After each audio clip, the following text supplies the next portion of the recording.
ধরুন মানসিকভাবে বিপর্যস্ত মানে প্রচণ্ড ট্রমা বা ভীতির মধ্যে থাকা আপনার কাছের কোনো মানুষকে বাঁচানোর সবচেয়ে ভালো উপায়টা কি হতে পারে? সাধারণ মানুষ তো বলবে তাকে একটা নিরাপদ ঘরে আটকে রাখা বা আগলে রাখা। ঠিক, কিন্তু যদি বলা হয় তাকে বাঁচানোর সবচেয়ে ভালো উপায় হলো জোর করে তাকে সবচেয়ে বড় বিপদের মুখে ঠেলে দেওয়া। শুনতে তো ভীষণ নিষ্ঠুর মনে হচ্ছে, মানে অযৌক্তিকও বটে। একদমই তাই। সাধারণত আমরা যখন কাউকে ভালোবাসি আমরা চাই তাকে সব রকম বিপদ থেকে আড়াল করে রাখতে, কিন্তু মাঝে মাঝে এই অতিরিক্ত সুরক্ষা দেওয়াটাই হয়ে দাঁড়ায় সবচেয়ে বড় ক্ষতি। এটা একটা দারুণ পয়েন্ট। আজকের এই গভীর বিশ্লেষণে আমরা ঠিক এমনই একটি অভাবনীয় এবং মনস্তাত্ত্বিক দিক থেকে অত্যন্ত জটিল একটি কাহিনী নিয়ে আলোচনা করব। আমাদের আজকের এই আলোচনার মূল সূত্র হল south Indian action cinema Charminar, যার হিন্দি ডাব করা সংস্করণে মূল চরিত্রটির নাম ভগবন্ত কেশরী, তাই না? হ্যাঁ, ঠিক ধরেছেন। আমরা মূলত এই সিনেমার ট্রান্সক্রিপ্ট এবং এর অন্তর্নিহিত থিমের উপর ভিত্তি করে আজকের আলোচনাটি সাজিয়েছি। আর এই সোর্স ম্যাটেরিয়ালটি ওপর থেকে দেখলে মনে হতে পারে এটা নিছকই একটি সাধারণ মারপিট বা মানে একটা টিপিক্যাল অ্যাকশনের গল্প। হিরো ভিলেনকে পেটাচ্ছে এমন কিছু। হ্যাঁ, কিন্তু এই স্তরে স্তরে এমন একটি মনস্তাত্ত্বিক রূপরেখা লুকিয়ে আছে যা প্রচলিত ধারণাকে সম্পূর্ণ ভেঙে দেয়। আমরা এখানে দেখব ট্রমা বা গভীর মানসিক ক্ষত থেকে বেরিয়ে আসার এক অদ্ভুত লড়াই। ঠিক তাই। সাধারণত অ্যাকশন সিনেমা বলতে আমরা বুঝি নায়ক একাই 10 জনকে পেটাচ্ছে, চারদিকে গাড়ি উড়ছে আর শেষমেশ ভিলেনের পতন ঘটছে, আর দর্শকরা হাততালি দিচ্ছে। একদম। কিন্তু আমাদের আজকের উদ্দেশ্য হলো এই চেনা ছকের আড়ালে লুকিয়ে থাকা আসল গল্পটা বের করে আনা। মানে মানসিক ভীতি জয় করা থেকে শুরু করে মেয়েদের ক্ষমতায়নের বিষয়টা। হ্যাঁ, এবং সমাজের পচনশীল মানসিকতার বিরুদ্ধে এক অসাধারণ লড়াইয়ের চিত্রায়ন। ঠিক আছে, চলুন বিষয়টি একটু ভেঙে দেখা যাক।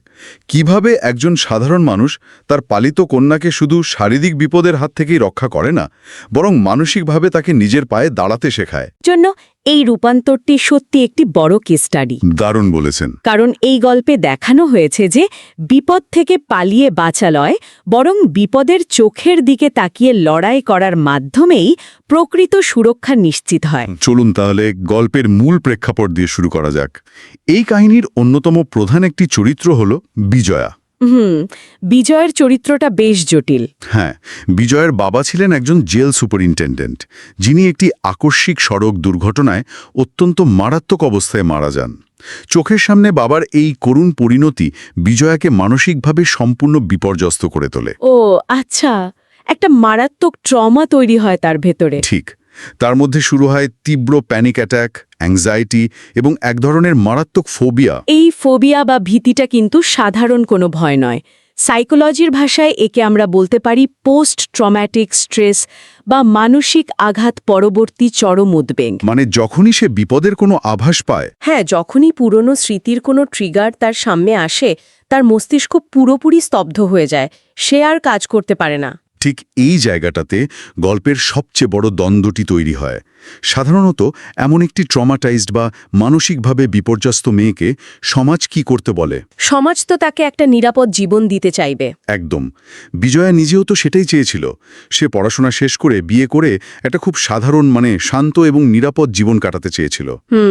যেটা সবাই চায়। কিন্তু তার অভিভাবক, অর্থাৎ এই গল্পের মূল চরিত্র ভগবন্ত কেশরী, সম্পূর্ণ ভিন্ন এবং অত্যন্ত কঠিন একটি পথে হাঁটেন। তিনি কি তাকে সাধারণ জীবনের দিকে যেতে দেন না? না, একেবারেই না। সাধারণ জীবনের দিকে ঠেলে দেওয়ার বদলে তিনি তাকে সেনাবাহিনীতে যোগ দেওয়ার জন্য কঠোর সামরিক প্রশিক্ষণ দিতে চান। তার একটাই মূলমন্ত্র, মেয়েকে সিংহী বানাও। সিংহী বানাও, বাপ রে! আর এই দর্শনটি আমাদের সমাজের প্রচলিত প্যারেন্টিং বা লালন পালন চিন্তাধারার একেবারে বিপরীত মেরুতে অবস্থান করে। কিভাবে? সমাজ বলে দুর্বলকে লুকিয়ে রাখো, কিন্তু ভগবন্ত বলছে দুর্বলকে সবচেয়ে কঠিন যুদ্ধের ময়দানে নামিয়ে দাও। আর এখানেই আমার একটা গভীর প্রশ্ন জাগে। আচ্ছা। বিষয়টি আমার কাছে অনেকটা এমন মনে হচ্ছে যে, ধরুন কেউ পানিতে ডুবে গিয়ে মৃত্যুভয়ে চরম ট্রমার শিকার হয়েছে। একটা ফোবিয়া তৈরি হয়েছে। হ্যাঁ, এখন তাকে ডাঙায় নিরাপদে বসিয়ে থেরাপি না দিয়ে জোর করে আবার গভীর সমুদ্রের পানিতে ঠেলে দিয়ে বলা হচ্ছে, এবার সাঁতার শেখো, না হলে ডুবে মরো। ব্যাপারটা শুনতে খুবই রুক্ষ। সেটাই তো, মানসিকভাবে বিপর্যস্ত একটি মেয়ের ওপর এ ধরনের জোর খাটানো কি উল্টোফল ডেকে আনতে পারে না? এটা কি এক ধরনের অমানবিক নিষ্ঠুরতা নয়? এখানে সবচেয়ে চমকপ্রদ বিষয়টি হল এই তথাকথিত নিষ্ঠুরতা বা টাফ লাভের পেছনের বিজ্ঞান এবং মনস্তত্ত্ব। আচ্ছা। সোর্স মেটেরিয়ালে প্রাচী নামের একজন অত্যন্ত গুরুত্বপূর্ণ চরিত্র রয়েছে, যিনি পেশা একজন সাইকোলজিস্ট বা মনোবিজ্ঞানী। প্রাচীর দৃষ্টিকোণ থেকে আমরা ভগবন্তের এই কাজের আসল কারণটা বুঝতে পারি। প্রাচী কি মনে করেছিল শুরুতে? ট্রেনিং করাচ্ছে, সে নিজেও আপনার মতনই এটাকে নিষ্ঠুরতা ভেবেছিল। সেটাই তো স্বাভাবিক। একজন মনোবিজ্ঞানী হিসেবে তার তো এর প্রতিবাদ করার কথা। সে প্রতিবাদ করেছিল, কিন্তু ভগবান তাকে যে উত্তর দেয় তা প্রাচীর দৃষ্টিভঙ্গি পাল্টে দেয়। কে উত্তর দিয়েছিল? ভগবান বোঝায় যে সে বিজয়াকে কষ্ট দিতে চাইছে না, বরং সে বিজয়াকে প্রস্তুত করছে, কারণ এই পৃথিবীটা দুর্বলদের কোনোভাবেই বাঁচতে দেবে না। কথাটা তো সত্যি। বিজয়া আজ হয়তো ভয়ে কাঁপছে, গুটিয়ে থাকছে। ভগবান যতদিন বেঁচে আছে সে হয়তো তাকে নিজের ছায়ার মতো আগলে রাখবে, কিন্তু যেদিন ভগবান থাকবে না সেদিন এই নিষ্ঠুর পৃথিবীতে বিজয়ার কি হবে? ও আচ্ছা, তার মানে ভগবান আসলে দীর্ঘমেয়াদী সুরক্ষার কথা ভাবছেন। একদম। ভগবান প্রাচীকে স্পষ্টই বলেন যে সাময়িক আরাম বা সেফ স্পেস হয়তো মেয়েটিকে আজকের জন্য শান্ত রাখবে, কিন্তু তা তাকে ভবিষ্যতের লড়াইয়ের জন্য পঙ্গু করে দেবে। মানে স্নায়ুতন্ত্রের একটা ব্যাপার আছে এখানে, তাই না? ঠিক বলেছেন।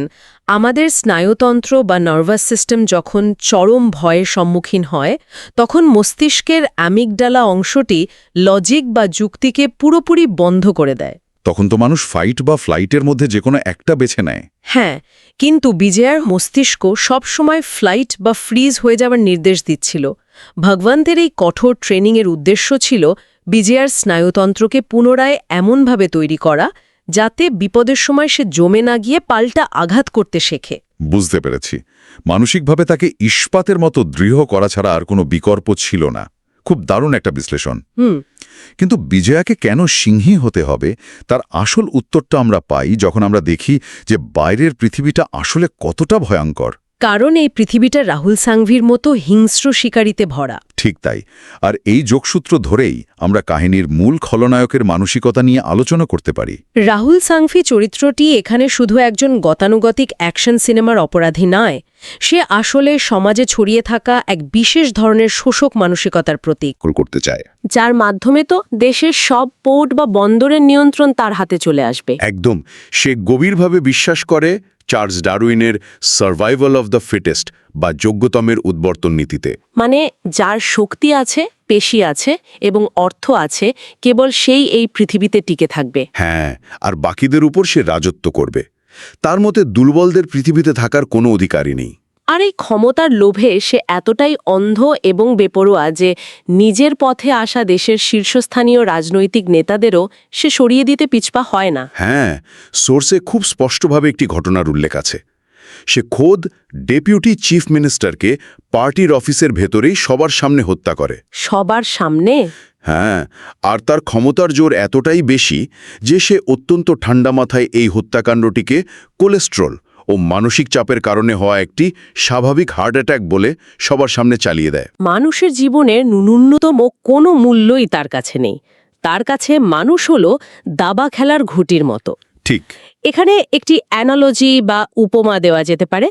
রাহুল সাংভিরের তৈরি করা এই সাম্রাজ্যকে আমরা একটি মনোকালচার ফরেস্ট বা এক ফসলি বনের সাথে তুলনা করতে পারি। এক ফসলি বন, সেটা কেমন? ধরুন, বাইরে থেকে দেখতে মনে হয় এই বন অত্যন্ত বিশাল এবং শক্তিশালী, কিন্তু যেহেতু সেখানে বৈচিত্র্য নেই, শুধু ক্ষমতার দম্ভ আছে, তাই একটিমাত্র রোগ বা শক্তিশালী ঝড় পুরো বনটিকে ধ্বংস করে দিতে পারে। ও, বুঝতে পেরেছি। মানে এই সাম্রাজ্যের কোনো নিজস্ব স্থিতিস্থাপকতা বা রেজিলিয়েন্স নেই। ঠিক তাই। আর ঠিক এই জায়গাতেই ভগবন্তের দর্শন রাহুলের এই মনোকালচার ফরেস্টের মতো সাম্রাজ্যে একটা বড় ধাক্কা দেয়। ভগবন্তের আদর্শ রাহুলের দর্শনের ঠিক উল্টো। সে রাহুলের এই ক্ষমতার অহংকারকে সরাসরি চ্যালেঞ্জ করে। হ্যাঁ, সোর্স থেকে ভগবান্তের সেই বিখ্যাত সংলাপটির কথা আমার বারবার মনে পড়ে আছে। একজন রাজার চেয়ে একজন একগুইয়ে বা জিদ্দি মানুষ অনেক বেশি শক্তিশালী। খুব শক্তিশালী একটা কথা। কারণ একজন রাজা লড়াই করে তার সৈন্যবাহিনীর জোরে, তার অর্থের জোরে, কিন্তু একজন জিদ্দি মানুষ লড়াই করে তার ভেতরের অদম্য ইচ্ছা শক্তির জোরে, যা কোনো টাকা দিয়ে কেনা যায় না। যদি আমরা বিষয়টিকে বৃহত্তর প্রেক্ষাপটের সাথে যুক্ত করি, তাহলে দেখব এটি কেবল ভগবন্ত এবং রাহুলের ব্যক্তিগত কোনো রেষারেষি বা মারপিট নয়। তাহলে এটা কি? এটি হচ্ছে অন্ধ ক্ষমতার দম্ভের সাথে সাধারণ মানুষের টিকে থাকার আদর্শের লড়াই। সোর্সে আরেকটি দারুণ সংলাপ আছে, যেখানে ভগবন্ত রাহুলকে উদ্দেশ্য করে বলে যে ধনীরা হলো কাঁচের মতো, একটু আঘাতেই ভেঙে চুরমার হয়ে যায়, কিন্তু গরিবরা হলো লোহার মতো, পরিশ্রমের আগুনে পুড়ে তারা শক্ত হয়। এই কথাটার মনস্তাত্ত্বিক গভীরতা অনেক বেশি। রাহুল সাংভি হয়তো বাইরে থেকে অনেক শক্তিশালী, কিন্তু তার ভিত্তিটা কাঁচের মতো ঠুনকো। আর ভগবন্ত বা বিজয়ার মতো সাধারণ মানুষ জীবনের প্রতিটি পদে সংগ্রাম করে লোহার মতো শক্ত হয়েছে। শুধু তাই নয়, এই দুজনের সংঘাতকে আরও অর্থবহ করে তোলে কর্মফল বা কর্মার একটা অদ্ভুত চক্র। কর্মফলের বিষয়টা কিভাবে আসে এখানে? সোর্সে অত্যন্ত সুন্দর একটি কথা বলা হয়েছে যে কর্মফল কখনো তার ঠিকানা ভোলে না।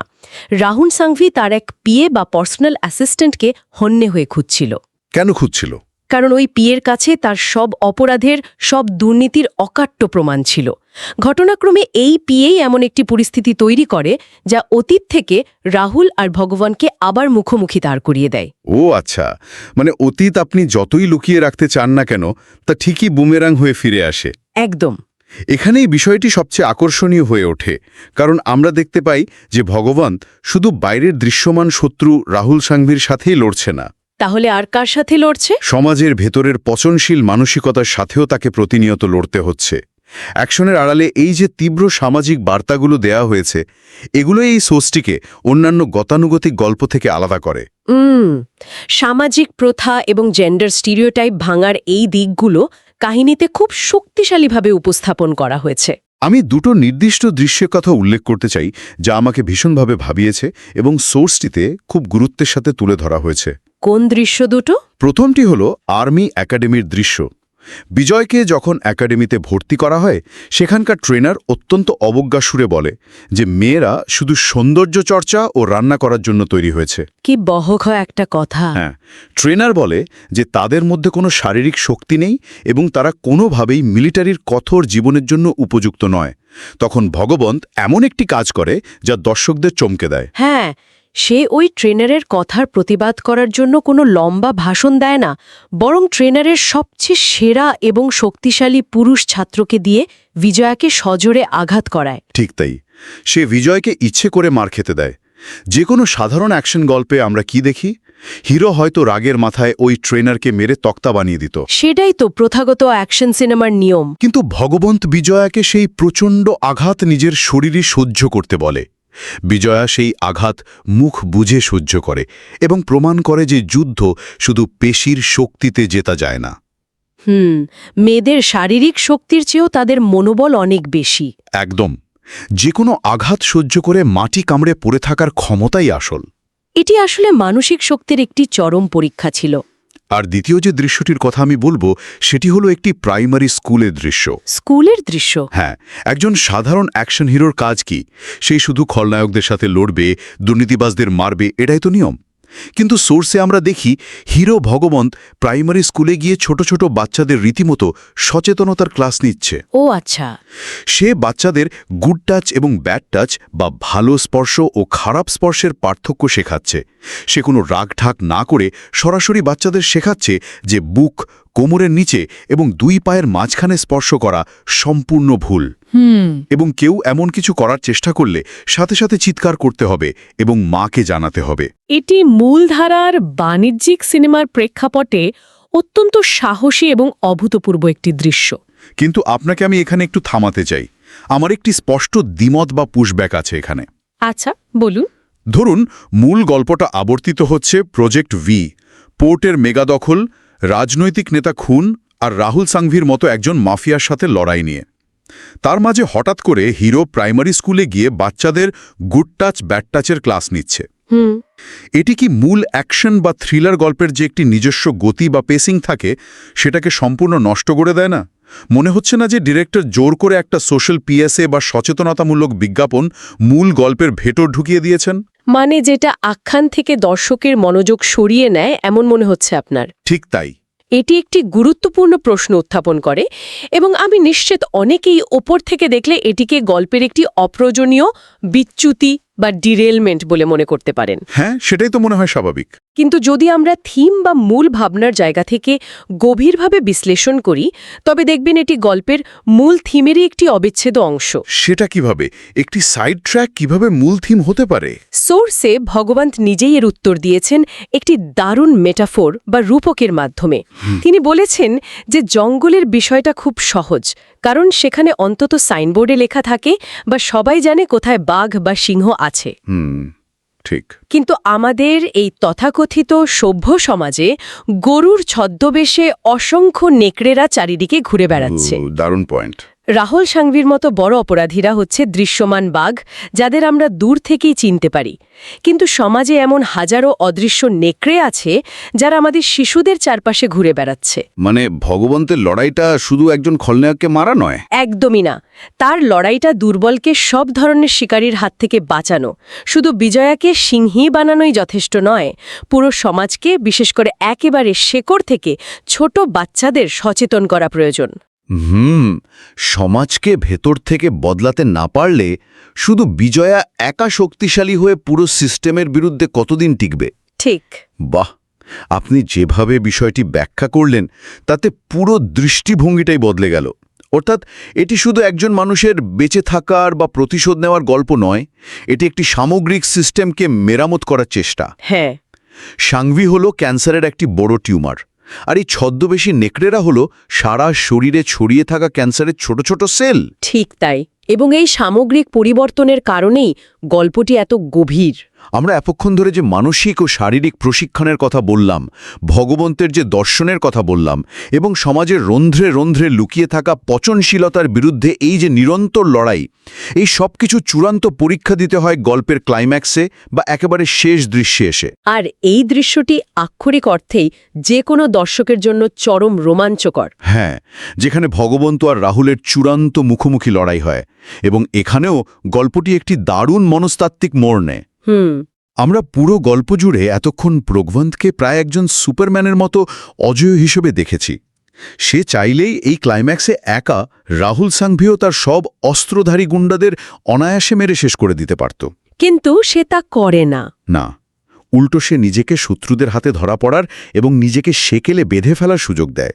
এটাই এই ক্লাইম্যাক্সের সবচেয়ে চমকপ্রদ দিক, কারণ সে নিজের গায়ের জোরে জিততে চায়নি, সে চেয়েছিল বিজয়া নিজের লড়াইটা নিজে লড়ুক। সে ইচ্ছা করে নিজেকে চরম অসহায় অবস্থায় ফেলে দেয়, বেধড়ক মার খায়, রক্ত বমি করে, আর এই পুরো দৃশ্যটা সে বিজয়াকে দেখতে বাধ্য করে, যাতে বিজয়া বাধ্য হয়ে নিজের ভেতরের সব ভয়কে জয় করে মাটি থেকে অস্ত্র হাতে তুলে নেয়। এক্স্যাক্টলি। চোখের সামনে নিজের সবচেয়ে প্রিয় মানুষটিকে, মানে নিজের একমাত্র রক্ষাকর্তাকে, মৃত্যুর মুখে ঢলে পড়তে দেখে বিজয় আর চুপ থাকতে পারে না। এই রণকৌশলটি যদি আমরা ক্লিনিক্যাল সাইকোলজির দিক থেকে বিশ্লেষণ করি তবে এর গভীরতা সত্যিই অবাক করার মতো। একে এক ধরনের চরম এক্সপোজার থেরাপি বলা যেতে পারে। এক্সপোজার থেরাপি ব্যাপারটা একটু বুঝিয়ে বলবেন? মানে বিজয়ার মনের ভেতরে যে ফায়ার বা আগুনটা চাপা পড়েছিল সেটাকে বের করে আনতে হলে সাধারণ কোনো মোটিভেশনাল স্পিচ বা পদ্ধতি কাজ করত না।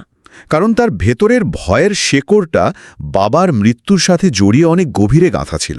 সে সবসময় ভাবত তার কাছের মানুষেরা বুঝি এভাবেই তাকে ছেড়ে চলে যাবে। ঠিক। বিজয়কে তার সেই কমফর্ট জোন বা নিরাপদ বলয় থেকে সম্পূর্ণভাবে বের করে আনতে হলে তার অবচেতন মনকে সবচেয়ে বড় ধাক্কাটা দিতে হতো। মানে তার সবচেয়ে প্রিয় মানুষটিকে চিরতরে হারানোর সেই পুরনো ভয়টিকে তার চোখের সামনে বাস্তব রূপ দিতে হতো। হ্যাঁ, এটি অত্যন্ত ঝুঁকিপূর্ণ একটি সিদ্ধান্ত ছিল। ভগবন্তের নিজের জীবন তো বটেই, বিজয়ের জীবনের জন্য এটি মারাত্মক বিপদ ডেকে আনতে পারত। বিজয়া যদি সেই মুহূর্তে অস্ত্র তুলে না নিত তবে তো দুজনেরই মৃত্যু নিশ্চিত ছিল। একদম। কিন্তু এটাই তো সেই টাফ লাভ বা কঠোর ভালোবাসার চূড়ান্ত রূপ, নিজের জীবনের বাজি রেখে আরেকজনকে জীবনের অর্থ বোঝানো। হ্যাঁ, ভগবন্থ জানতেন যে এই চরম এবং চূড়ান্ত মানসিক চাপটাই বিজয়ার নার্ভাস সিস্টেমকে বাধ্য করবে ফ্রিজ অবস্থা থেকে ফাইট অবস্থায় সুইচ করতে। এই ধাক্কাটাই তাকে চূড়ান্তভাবে একটি সিংহিতে রূপান্তরিত করবে। আর ভগবন্তের এই বিপজ্জনক কৌশলটি সফল হয়।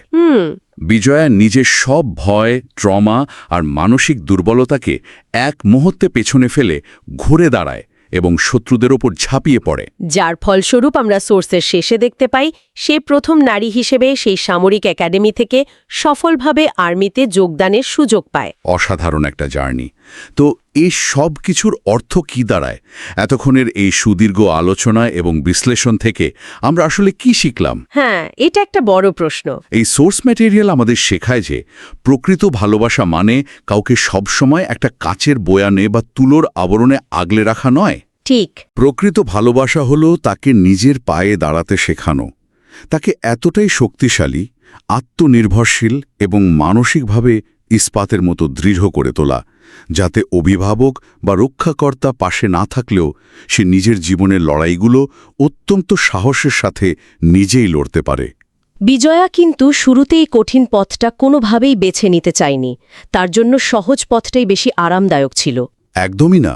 সে শুধু পড়াশোনা আর বিয়ে করে একটা খুব সাধারণ ছকে বাঁধা জীবনের স্বপ্ন দেখেছিল। আর বাস্তব জীবনে আমরা সবাই তো কোনো না কোনো ভয়ের সম্মুখীন হই। আমাদের সবার ভেতরেই কোনো না কোনো ট্রমা কাজ করে। আমরাও অনেক সময় বিজয়ার মতোই সবচেয়ে সহজ রাস্তাটা খুঁজতে চাই। হ্যাঁ, যে পথে কোনো ঝুঁকি নেই, কষ্ট নেই, শুধু একঘেয়েও একটি ভ্রান্ত নিরাপত্তা আছে। কিন্তু আজকের এই বিশ্লেষণ আমাদের বারবার মনে করিয়ে দেয় যে বিপদ থেকে পালিয়ে গিয়ে নয়, বরং বিপদের চোখের দিকে সরাসরি তাকিয়ে লড়াই করার মাধ্যমেই আমরা আমাদের আসল শক্তি খুঁজে পাই। একদম সত্যি।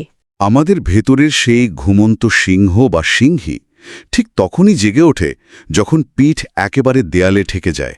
আর এখানেই আমাদের আজকের আলোচনার সবচেয়ে গুরুত্বপূর্ণ এবং ভাবনার জায়গাটি লুকিয়ে আছে। সেটা কি? আমরা প্রতিদিন আমাদের প্রিয়জনদের, বিশেষ করে আমাদের সন্তানদের চারিদিকে যে সুরক্ষার বিশাল দেয়াল তুলে দিই, তা কি তাদের সত্যিই নিরাপদ রাখে? খুব গভীর একটা প্রশ্ন। নাকি এই অতিরিক্ত সুরক্ষা এবং তাদের হয়ে প্রতিটি লড়াই লড়ে দেওয়ার প্রবণতা বাইরের নিষ্ঠুর পৃথিবীর বাস্তবতার সামনে তাদেরকে আরও বেশি দুর্বল ও অসহায় করে তোলে? সুরক্ষার নামে ভালোবাসার মোড়কে আমরা কি তবে নিজেদের অজান্তেই প্রতিদিন তাদের সবচেয়ে বড় ক্ষতিটা করে যাচ্ছি না? এই প্রশ্নটির উত্তর আমাদের প্রত্যেককে নিজের জায়গা থেকে খুঁজতে হবে।